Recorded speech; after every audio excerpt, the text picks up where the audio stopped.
แถมบักกี่วันนี้ก็จะเป็นวันวิสาขบูชาก็คือวันสำคัญทางพระพุทธศาสนาแถมวันหนึ่งที่หมุนเวียนมาบรรจบคบไข่เทิงเติงในวันที่11พฤษภาคม2568แถมบักกี่วันละวันนี้วันที่8วันที่9วันที่10วันที่11เนี่ยใกล้จะถึงมาแล้วสำคัญอย่างใดญาติโยมก็คงจะจะเข้าใจอยู่แล้วว่าเป็นวันคล้ายวันประสูติตรัสรู้และปรินิพพานขององค์พระสัมมาสัมพุทธเจ้าแล้ววันวิสาขบูชามีกิจกรรมมาอย่างพ้องโดยมาตรฐานแล้วโดยทั่วไปเปิ้นก็จะมีการทำบุญตักบาตรฟังเทศน์และเวียนเทียนเหมือนกันทุกวัดทุกวาแล้วละอ่อนเยาวชนคนรุ่นใหม่ได้อันหยังจากวันวิสาขบูชานอกจากจะได้กิจกรรมได้มาร่วมทำบุญตักบาตรฟังเทศน์ฟังธรรมได้มาร่วมกันเวียนเทียนในช่วงค่ำช่วงแรงแล้วครูบาอาจารย์ก็เอาธรรมะมานำเสนอมาถึงความสำคัญวันวิสาขบูชา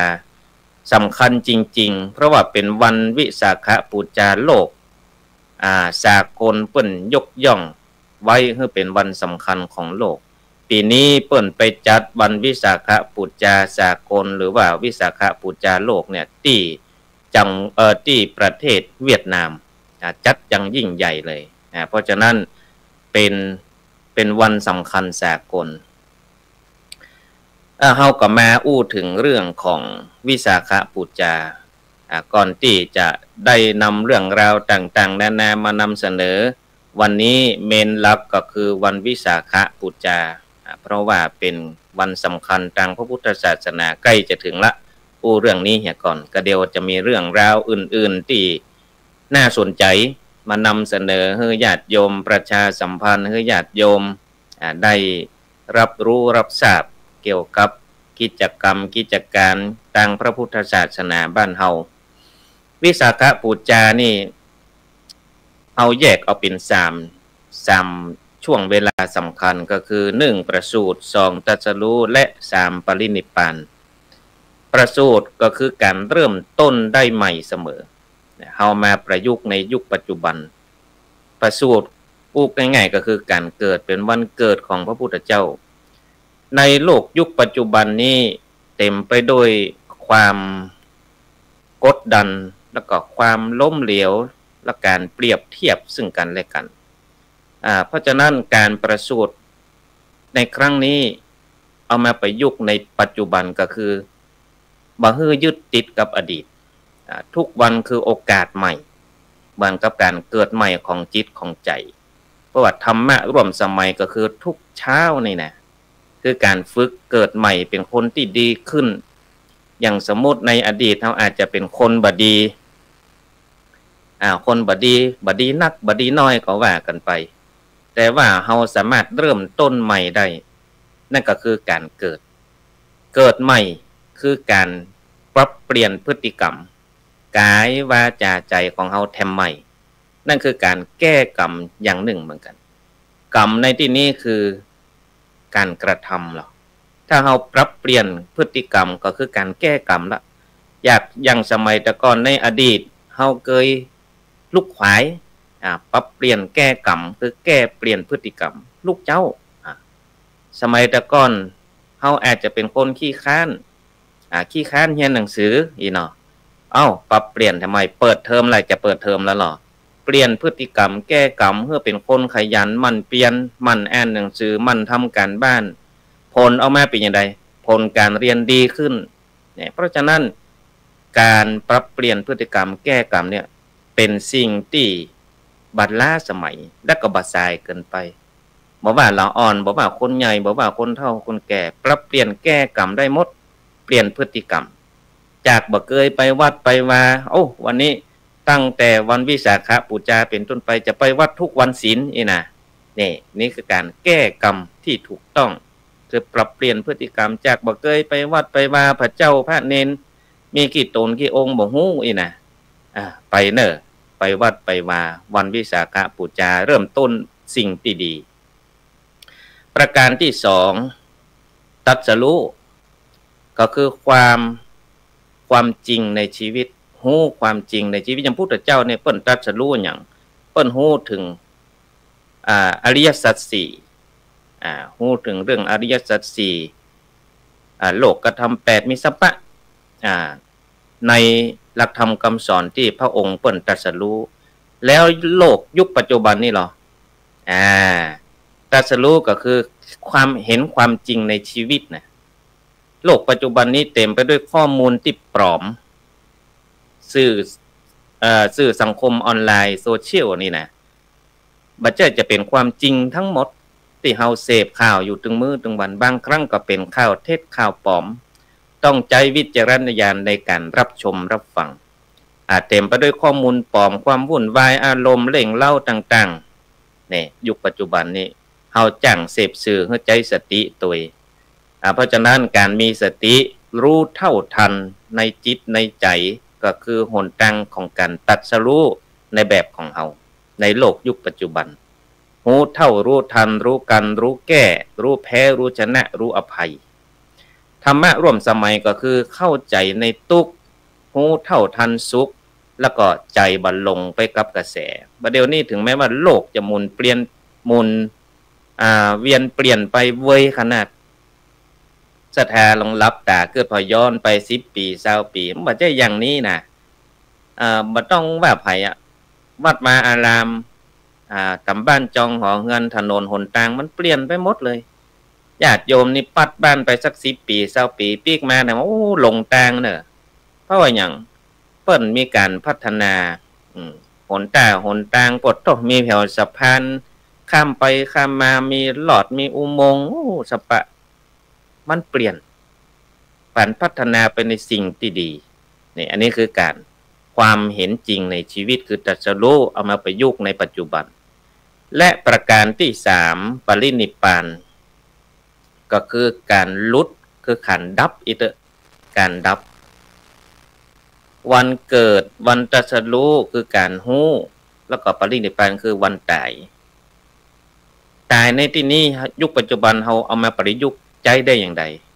ก็คือการวางเฉยจากสิ่งที่บ่จำเป็นคือดับสิ่งนั้นไว้เนี่ยยุคนี้มีแต่ของต้องมีนะถ้าเราตัวใจลงไปมันหิหาบัตตันเนอะสถานเนอะเนี่ยยุคนี้มีแต่ของต้องมีนะเรื่องต้องทำจนจิตใจเหนื่อยล้าเพร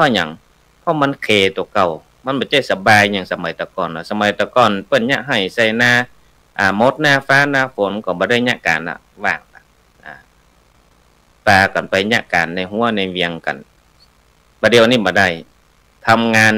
วันค่ำคืนหุ่งก็มีเพราะว่าต้องการปัจจัยเงินทองมาใช้จ่ายในการดำเนินชีวิตเนี่ยยุคปัจจุบันนี่นะเฮาบ่ฮู้จักวางนี่ไม่ใช่คือการแพ้นะไม่ใช่คือการนะแต่คือการพ้นหลุดพ้นเนี่ยเพราะฉะนั้นปรินิพพานในที่นี้คือการวางเฉยจากสิ่งที่บ่จำเป็นของที่ต้องมีต้องใจอันใดที่มันจำเป็นก็ควรจะมีควรจะเป็นอันใดที่มันเกินความจำเป็นไปก็ปล่อยก็วางเพราะฉะนั้นธรรมะร่วมสมัยในข้อนี้ก็คือวางสิ่งที่หนักใจบ้างใจจะได้เบาขึ้นกำเมืองเปิ้นบอกว่าหน่วยนักกิ่งกึดนักยิ่งนักใจมาเดี๋ยวลองสังเกตพอหน้านี้เป็นหน้ามะม่วงลามลูดกิ่งจุบนน่องนี่นะเนี่ยหน่วยนักกิ่งกึดนักยิ่งนักใจอันนี้เป็นกรรมคติโบราณเพราะฉะนั้นศรัทธาญาติโยมสาธุชนท่านทั้งหลายโลกนี้มีการเปลี่ยนแปลงเกิดขึ้นตั้งอยู่ดับไปใจเฮาจะต้องมีที่พึ่งก็คือสติแล้วก็ธรรมะเพราะฉะนั้นศรัทธาสาธุชนท่านทั้งหลายได้อันหยังพ่องธรรมะในวันวิสาขบูชา1ประสูติการประสูติของพระพุทธเจ้าคือการรู้คือการเริ่มต้นใหม่เริ่มต้นในสิ่งที่ดีแก้ไขในอดีตบ่ได้ละมันผ่านพ้นไปละเริ่มทำใหม่เริ่มวันใหม่ แก้กรรมทำไมนี่แก้กรรมทำไมเรียนรู้ก็คือการตรัสรู้ตรัสรู้คือการฮู้อย่างพระพุทธเจ้าเปิ้นฮู้อริยสัจสี่แล้วยุคปัจจุบันนี่เฮาก็จะต้องฮู้ความจริงของชีวิตฮู้ความจริงโดยใจสติใจปัญญาในการตัดสินใจปัญหาต่างๆนานาเข้ามาก็จะต้องใจสติใจปัญญาสติคือความรอบคอบปัญญาคือความรอบรู้เพราะฉะนั้นต้องใจควบคู่กันข้อที่3ปรินิพพานการวางเฉยจากสิ่งที่บ่จำเป็นของต้องมีเรื่องต้องทำมันยะคือเฮาอิดเฮาเหนื่อยเฮาหิวเพราะฉะนั้นปล่อยวางเรื่องที่บ่จำเป็นไปหน่วยนักกิ่งกึดนักหยิ่งนักใจอันนี้สรุปเนื้อหาสาระของวันวิสาขบูชาให้ศรัทธาญาติโยมได้รับฟังที่แล้วที่ยังก็คือสติต้องมีสติความระลึกได้รู้ว่าอันใดดีอันใดบ่ดีอันใดควรบ่ควรศรัทธาสาธุชนท่านทั้งหลายกิจกรรมทางพระพุทธศาสนาถึงวันนี้บ่ใช่ว่าพระสงฆ์องค์ข้าเจ้าจะอยู่กันบ่ได้นะมีงานช่วงนี้เทศกาลโครงการหมู่บ้านรักษาศีล5อันนี้ก็ได้ยินกันมาหลายยุคหลายสมัยแต่ก็บ่ได้ว่าจะเงียบหายไปพระสงฆ์องค์ข้าเจ้าบ่ทำงานกันบ่ใช่เพิ่นยังขับเคลื่อนอยู่ไปเป็นจังหวัดไปเป็นอำเภอไปเป็นตำบลไปเป็นหมู่บ้านอย่างที่จะเอามาอู้ให้ฟังนี่ก็คือตามแผนยุทธศาสตร์ชาติ20 ปีนะประจำงบประมาณปี 2568 โครงการสร้างความปรองดองสมานฉันท์ใจหลักธรรมทางพระพุทธศาสนาเนี่ยวันวิสาขบูชาเนี่ยก็เป็นหนึ่งในยุทธศาสตร์สำคัญที่ให้ศรัทธาญาติโยมมารักษาศีล5ก็เลยเกิดโครงการหมู่บ้านรักษาศีล5หนเหนือขึ้นมาแล้วหนเหนือประเดี๋ยวนี้เพิ่นจะมีการลงพื้นที่ตรวจเยี่ยมญาติโยมอยู่บ้านใดตำบลใดอำเภอใดจังหวัดใดฟังเนอะปีนี้เพิ่นจะลงพื้นที่ตรวจเยี่ยมไปเยี่ยมไปเยือนไปให้กำลังใจกันวันที่16 กรกฎาคม 2568 16 กรกฎานี่ประเดี๋ยวนี้เดือนพฤษภามิถุนากรกฎาเดือนถัดไปแถมเดือนนี้พฤษภาในเดือนหน้ามิถุนาเดือนถัดไปก็คือกรกฎาเพิ่นจะลงพื้นที่แล้วเนอะใครอยู่บ้านใดตำบลใดอำเภอใดฟังเนอะวันที่16 กรกฎาคม 2568 หมู่บ้านรักษาศีล5ต้นแบบบ้านทุ่งยังใต้หมู่3ตำบลทุ่งยังอำเภอลับแลจังหวัดอุตรดิตถ์เปิ้นจะไปตรวจเยี่ยมที่วัดบรมธาตุตำบลทุ่งยังอำเภอลับแลจังหวัดอุตรดิตถ์วันที่17 กรกฎาคม 68หมู่บ้านรักษาศีล5ต้นแบบก็คือบ้านเป้าหมู่5ตำบลบ้านเป้าอำเภอนครไทยจังหวัดพิษณุโลกเพิ่นจะไปตรวจเยี่ยมที่วัดบ้านพร้าวตำบลบ้านเป้าอำเภอนครไทยจังหวัดพิษณุโลกวันที่21 กรกฎาคม 68หมู่บ้านรักษาศีล5ต้นแบบก็คือบ้านเด่นวัวหมู่4ตำบลเชียงทองอำเภอวังเจ้าจังหวัดตากแน่วัดที่เพิ่นจะลงตรวจเยี่ยมก็คือวัดแก้ววิเศษตำบลเชียงทองอำเภอวังเจ้าจังหวัดตากวันที่22 กรกฎาคม 68ชุมชนวังพินพาดเป็นหมู่บ้านรักษาศีล5ต้นแบบตำบลเมืองสวรรคโลกอำเภอสวรรคโลกจังหวัดสุโขทัยเพิ่นจะลงที่วัดสวรรคารามตำบลเมืองสวรรคโลกอำเภอสวรรคโลกจังหวัดสุโขทัยวันที่29 กรกฎาคมหมู่บ้านรักษาศีล5ต้นแบบก็คือบ้านช่องลมหมู่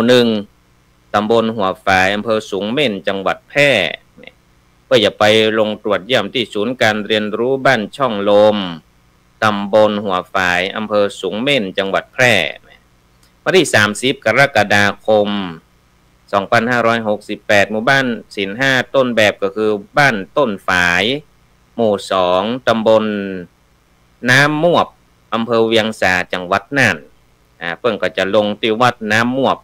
ตำบลน้ำมวบอำเภอเวียงสาจังหวัดน่านวันที่4สิงหาคม2568หมู่บ้านรักษาศีล5ต้นแบบบ้านสถานหมู่1ตำบลภูซางอำเภอภูซางจังหวัดพะเยาเพิ่นจะไปตรวจเยี่ยมลงที่วัดสถานตำบลภูซางอำเภอภูซางจังหวัดพะเยาวันที่5สิงหาคม68หมู่บ้านรักษาศีล5ต้นแบบก็คือบ้านสันหมู่3ตำบลบ้านโป่งอำเภอเวียงป่าเป้าจังหวัดเชียงรายก็จะลงที่วัดเวียงมนมงคลพระนารามตำบลบ้านโป่งอำเภอเวียงป่าเป้าจังหวัดเชียงรายนี่อันนี้วัดเวียงมนมงคลพระนารามอันนี้เป็นวัดอยู่บนดอยหน่อยเนอเป็นม่อนเพราะม่วนวัดต้นม่วนลงไปเองเอาพอเนอวันที่13สิงหาคม68หมู่บ้านรักษาศีล5ต้นแบบก็คือบ้านผาปังกลางหมู่3ตำบลผาปังอำเภอแม่พริกจังหวัดลำปางจะลงตรวจเยี่ยมที่วัดผาปังกลางตำบลผาปังอำเภอแม่พริกจังหวัดลำปางอันนี้ก็เป็นวัดกูบาเต๋าอันนี้รู้จักกันอยู่วัดเวียงมนก็คือท่านทิชานนท์เนาะอันนี้ที่ลำปางก็คือวัดผาปังกลางอันนี้ครูบาเต๋าเนาะวัดวันที่14สิงหาคม2568หมู่บ้านรักษาศีล5ต้นแบบบ้านป่าดำหมู่13ตำบลบ้านห้องอำเภอบ้านห้องจังหวัดลำพูนจะลงตรวจเยี่ยมที่วัดป่าดำตำบลบ้านห้องอำเภอบ้านห้องจังหวัดลำพูนวันที่18สิงหาคมบ้านไร่หมู่10ตำบลท่าผาอำเภอแม่แจ่มจังหวัดเชียงใหม่ลงตรวจเยี่ยมที่วัดบ้านทับตำบลท่าผาอำเภอแม่แจ่มจังหวัดเชียงใหม่วันที่19สิงหาคมบ้านแม่นาเติงในหมู่2ตำบลแม่นาเติงอำเภอไปจังหวัดแม่ฮ่องสอนอันนี้ก็จะลงที่วัดแม่นาเติงตำบลแม่นาเติงอำเภอไปจังหวัดแม่ฮ่องสอนวันที่25สิงหาคม68บ้านหลักเมืองหมู่13ตำบลสีเทพอำเภอสีเทพเพชรบูรณ์ลงที่วัดเบิงสีเทพรัตนารามตำบลสีเทพอำเภอสีเทพจังหวัดเพชรบูรณ์26สิงหา68บ้านเขาทรายหมู่10ตำบลเขาทรายอำเภอทับเคราะห์จังหวัดพิจิตรลงที่วัดเขาทรายตำบลเขาทรายอำเภอทับเคราะห์จังหวัดพิจิตรวันที่27สิงหาคม68บ้านวัดหมู่7ตำบลวังซ่านอำเภอแม่วังนครสวรรค์จะลงตรวจเยี่ยมที่วัดศรีกัลยาณิคมตำบลวังซ่านอำเภอแม่วังจังหวัดนครสวรรค์และที่สุดท้ายก็คือวันที่28สิงหาคม68บ้านถาวรวัฒนาหมู่1ตำบลถาวรวัฒนาอำเภอทรายทองวัฒนาจังหวัดกำแพงเพชรลงที่วัดถาวรวัฒนาใต้ตำบลถาวรวัฒนาอำเภอทรายทองวัฒนาจังหวัดกำแพงเพชรนี่อันนี้เปิ้นจะตรวจเยี่ยมในโครงการหมู่บ้านรักษาศีล5ต้นแบบตั้งแต่เวลาบ่ายโมงเป็นต้นไปนี่ก็เป็นกำหนดการตารางของครูบาอาจารย์คณะผู้ทำงานจะได้ลงตรวจเยี่ยมเพื่อกำลังใจในโครงการหมู่บ้านรักษาศีล5ต้นแบบของแต่ละหมู่บ้านแต่ละจังหวัดที่เปิ้นจะไปตรวจเยี่ยมนี่ก็ครูบาอาจารย์คณะผู้ทำงานจะได้ไปตามวันเวลาตารางที่ได้อู้จ๋ากับสถานญาติโยมไปช่วงนี้ตังเจียงใหม่ของเฮารู้มีอย่างพ่องเจียงใหม่ของเฮาช่วงนี้ก็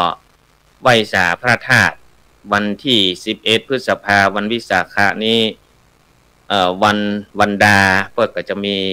กิจกรรมเตียวขึ้นดอยช่วงนี้บนพระธาตุดอยสุเทพก็จะมีการอบรมสมโพธินิมนต์ครูบาอาจารย์พระเถรานุเถระเจ้าคณะพระสังฆาธิการขึ้นไปเจริญพระพุทธมนต์อบรมสมโพธิพระธาตุเจ้าเจดีย์ที่พระธาตุดอยสุเทพอันนี้ก็แจ้งข่าวให้ญาติโยมใครที่จะร่วมบุญร่วมกุศลไปไหว้สาบารมีพระธาตุก็ขึ้นไปได้ช่วงนี้ช่วงมันแรงเพิ่งก็จะมีกิจกรรมทางพระพุทธศาสนาเนี่ยนิมนต์ครูบาอาจารย์ขึ้นไปเจริญพุทธมนต์กันพูดถึงเรื่องเจดีย์มีเวลาแหมน้อยหนึ่ง ประเภทของเจดีย์เนาะเจดีย์นี่ก็คือสิ่งก่อสร้างที่เอาบรรจุสิ่งที่เคารพนับถือไว้อย่างหนึ่งเพราะคำว่าพระธาตุเจดีย์ก็คือสิ่งก่อสร้างที่บรรจุพระบรมธาตุของพระพุทธเจ้าก็ดีพระเจ้าจักรพรรดิก็ดีอันที่สองก็คือบริโภคเจดีย์บริโภคเจดีย์ก็คือสังเวชนียสถานนั้นเป็นที่สำคัญทางพุทธศาสนาที่เกี่ยวข้องกับพระพุทธเจ้าเช่นสถานที่ประสูติตรัสรู้แสดงปฐมเทศนาและปรินิพพานเป็นคำว่าสังเวชนียสถาน4ตำบลอันนี้ผมว่าบริโภคเจดีย์และอันที่สามก็คือธรรมะเจดีย์ข้อความคำสั่งสอนของพระพุทธเจ้าเป็นคำเป็นประโยคทั้งที่เป็นร้อยแก้วร้อยกองคัมภีร์พระไตรปิฎกอรรถกถาฎีกานุฎีกานี่ประวัติธรรมะเจดีย์บรรจุไว้หรือบ่ได้บรรจุประกอบว่าธรรมะเจดีย์เช่นเดียวกันอุเทสิกะเจดีย์สิ่งของที่สร้างขึ้นเพื่ออุทิศพระพุทธเจ้าเป็นสัญลักษณ์แทนองค์พระพุทธเจ้าบ่กำหนดว่าจะเป็นหยังเป็นพระแท่นวัชระอาติเจดีย์ศรีมหาโพกาพุทธคยาปุณตลอดจนถึงพระพุทธรูปอันนี้ปน้องว่าเป็นอุเทสิกะเจดีย์เพราะฉะนั้นเจดีย์มีหลายอย่างที่เราจะขึ้นไปไหว้สาพระธาตุเจดีย์ก็คืออย่างดอยสุเทพนี่นะก็ห้องว่าพระธาตุเจดีย์นี่ก็เลยห้องว่าพระธาตุดอยสุเทพนี่เนาะเราก็รู้ไว้รู้ไว้ใช่ว่าใส่บาแบกหามเนาะเจดีย์มีกี่อย่างมี4อย่างเนอะมีธาตุเจดีย์มีบริโภคเจดีย์มีธรรมะเจดีย์แล้วก็อุเทสิกะเจดีย์สี่ประเภทของเจดีย์ก็มาฝากศรัทธาญาติโยมสาธุชนท่านทั้งหลายเอาละท้ายรายการนี้ก็คงจะได้อำนวยอวยพรให้ศรัทธาญาติโยมสาธุชนท่านทั้งหลายผู้รับฟังรายการธรรมะรับอรุณทุกคนทุกท่านติดตามรับชมรับฟังอยู่ก็ดีเปิดย้อนหลังก็ดีขออ้างเอาคุณพระศรีรัตนตรัยอันมีพระพุทธพระธรรมพระสงฆ์คุณพ่อคุณแม่ที่ให้กำเนิดเกิดมาเป็นคนคุณครูบาอาจารย์ที่ได้สั่งสอนศิลปะวิชาความรู้และสิ่งศักดิ์สิทธิ์ทั้งหลายที่ศรัทธาญาติโยมได้ให้ความเคารพนับถือของการปรารถนามาปกปักรักษาศรัทธาสาธุชนท่านทั้งหลายเพื่อมีความสุขกายสบายใจเหมือนกันทุกคนทุกท่านขอเจริญพร